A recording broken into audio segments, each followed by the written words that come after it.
chute de Makaba en 1966, les dirigeants de l'église de la contrée l'invitèrent à prêcher chez eux à Luangu après avoir fait capoter une première tentative. Partis de Makaba un vendredi à moto et accompagnés de l'apôtre Unkeba, passèrent tous deux la nuit à Mwakassa chez un frère nommé Bunda Joseph, puis le samedi à Ntundi Kiazu pour atteindre Luangu le dimanche matin. Ce vendredi-là, après le souper, Dizolélé s'endormit plus tôt que l'apôtre Unkeba à cause de la fatigue du voyage survenu du fait qu'il eut à escalader de montagnes escarpées avec la moto. Ici, nous sommes au village de Mwakassa. C'est ici que le prophète Dizolélé a passé la nuit pour préparer le départ pour Luangu, accompagné de l'apôtre Unkeba Georges.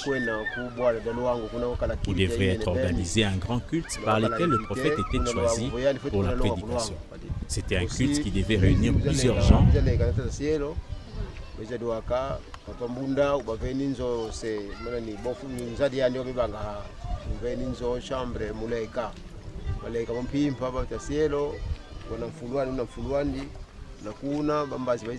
Pendant la nuit, l'apôtre Unkeba vit.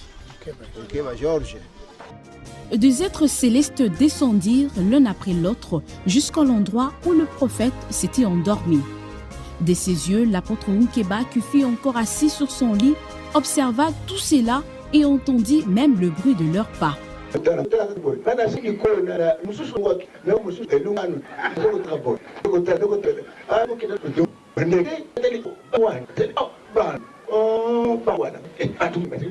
Ils se demandèrent, où est Isaac? Voici le trace de ses pieds. Cherchant ainsi l'endroit où Dizolélé fit coucher, aussitôt l'un d'eux dit, le voici, il est couché ici. Quand ils découvrirent, ils encerclèrent son lit. Le séraphin donna alors les tons du cantique qu'ils devraient exécuter. Ils se mirent à chanter. Oh,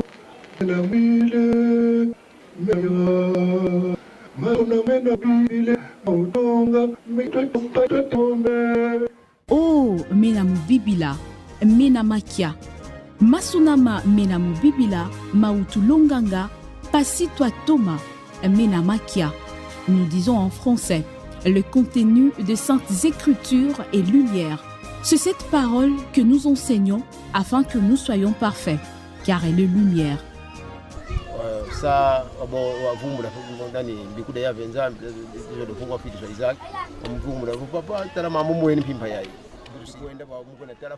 Nous allons maintenant visiter l'endroit où l'apôtre Unkeba Georges vit les êtres célestes descendre du ciel.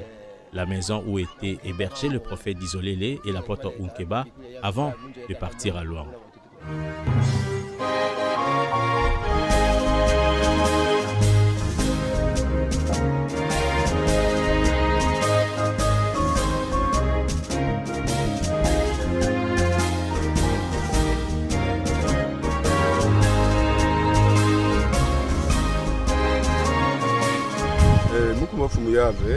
Au nom de l'Éternel Dieu, la maison du vieux Mbunda Joseph était sur cet endroit. C'est ici que le prophète a reçu l'ordre de ne pas changer sa prédication. Voici la fondation de cette maison.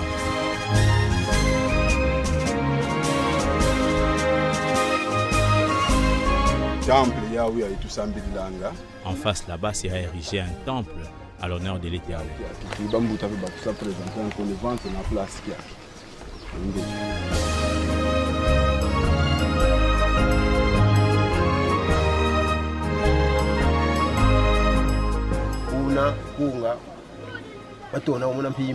Ils chantèrent le cantique du serment du prophète. Après avoir maîtrisé la chanson, ils dormèrent. Le matin, ils ont repris leur moto pour atteindre Luangu.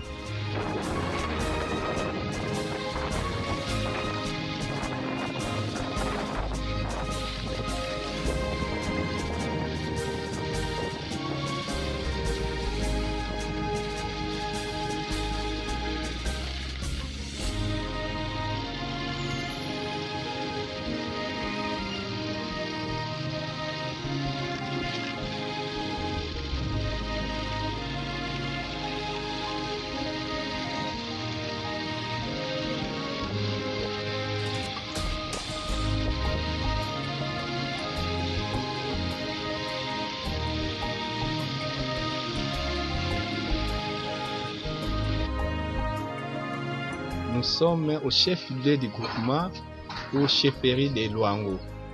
Ici, c'est le temple mythique de Luango, temple protestant.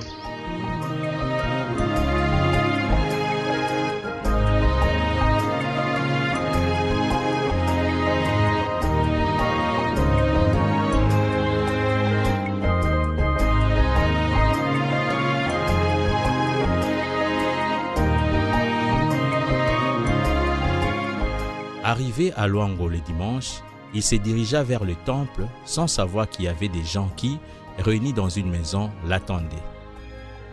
Ils postèrent quelqu'un dehors pour surveiller son passage. Quand celui-ci le vit, il l'appela et le demanda d'entrer dans cette maison-là, alors que le monde se trouvait déjà dans le temple. Il y eut une forte mobilisation autour de sa personne, de sorte que beaucoup de gens, même du Congo-Brazzaville, arrivèrent à Luango pour suivre sa prédication. Dans cette maison se réunirent tous les dirigeants de l'Église qui lui soumirent alors à des menaces ouvertes sur sa façon de prêcher. « Que veux-tu? Que cherches-tu? Pourquoi prêches-tu de cette façon? Que penses-tu être en prêchant de la sorte ?» Chaque question fut accompagnée d'un lynchage doigté méchamment sur son visage.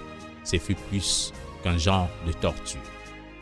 Très abattu, il répondit quand même.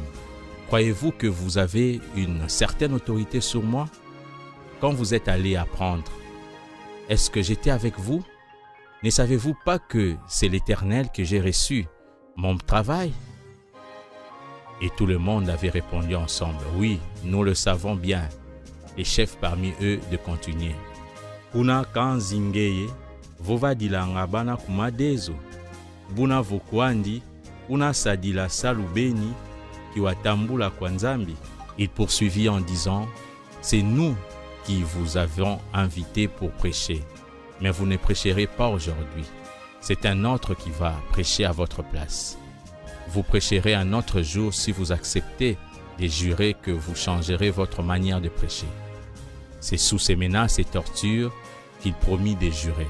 Mais même quand il répondit, il n'était plus lui, car l'Esprit de l'Éternel qui avait répondu oui, très réjoui de sa réponse, ils lui conduisirent au temple avec beaucoup de bienveillance en lui tenant des deux mains. Ils le placèrent là où se met le pasteur, l'apôtre Unkeba à côté de lui. Le dirigeant du culte fit alors cette annonce. « Il est vrai que nous avons invité Papa Dizolele pour nous prêcher, mais c'est Papa Esaïe Mbébi qui nous prêchera aujourd'hui. » Cette annonce suscita beaucoup de murmures dans le temple. Ce dirigeant haussa le ton pour faire taire l'assemblée. Après la prédication de Mbébi Isaïe, le responsable de l'église annonça à l'assemblée qu'il avait une bonne nouvelle à apporter à leur connaissance. Il l'invita à parler. Debout devant toute l'assemblée tenue en haleine et sous un silence de marbre, il se dirigea intérieurement comme il allait changer ce que l'Éternel avait ordonné de prêcher. En ces moments-là, il ne savait pas que faire. Aussitôt, l'Éternel lui dit « Chante le cantique exécuté par le groupe céleste à Mwakassa. » Il fit signe à l'apôtre Unkeba de se mettre debout. Aussitôt et à voix basse, il donna la note et ils exécutèrent le cantique.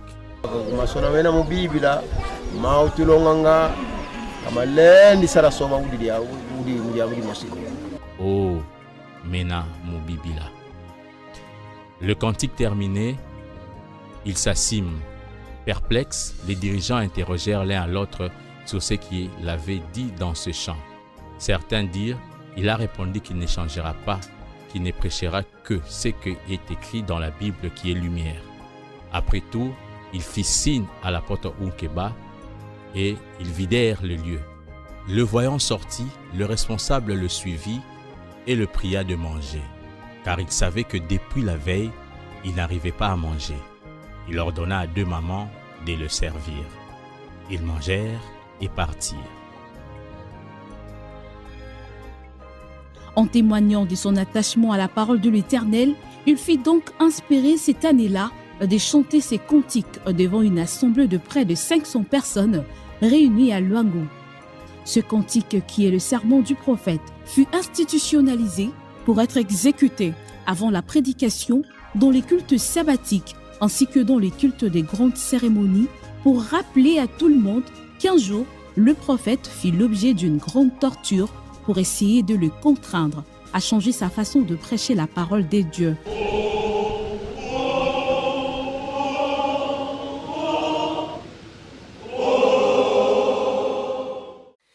Ibokanga tanguza zo mono nzambieno masu